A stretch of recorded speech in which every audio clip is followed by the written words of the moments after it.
Our next question is, if I have a family member or a friend who is suffering from Alzheimer's and I'm caring for them, what do I need to keep in mind? That is a great question because a well-recognized syndrome in the area of dementia and Alzheimer's is what's called the caregiver syndrome. And people who are in that role, spouse, friend, sibling, whatever, are often the unknown victim of this illness. And if you look at the data, it's a surprising number of people, particularly when they're spouses, that often end up getting sick and passing away before the person that they're caring for because they're pushing themselves so hard. What is really important is that I can't stress enough the importance of having peer connection with people who are in a like situation. There are groups that have popped up all over the place. Now, even through the use of technology, there are literally chat rooms. There was a program that came out of the Netherlands with people who, it started with dealing with family members who had really severe Parkinson's.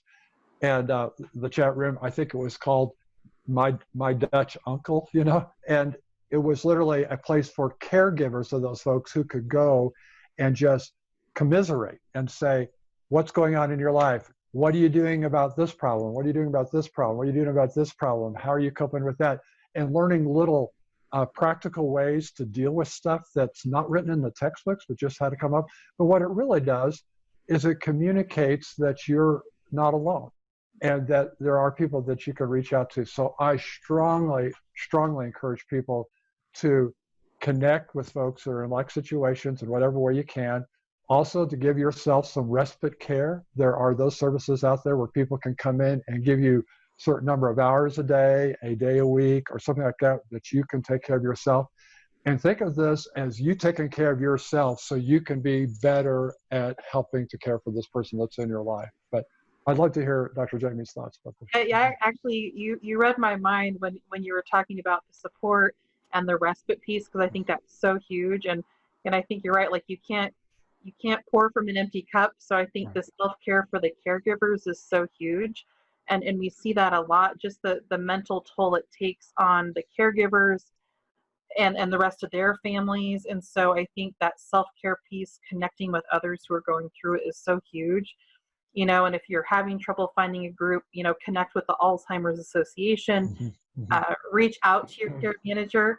That's the job at Colorado Access is to help connect folks to those types of support. So it's not always just about the member, but it's also about who's caregiving, because they play such an essential role. And I think being patient with yourself and knowing it's okay to take a break, and it's okay to have feelings of being frustrated and acknowledge those. I think that's huge. You read my mind, Dr. Bill. No, great minds think alike. Yeah, yes. Exactly. Exactly right.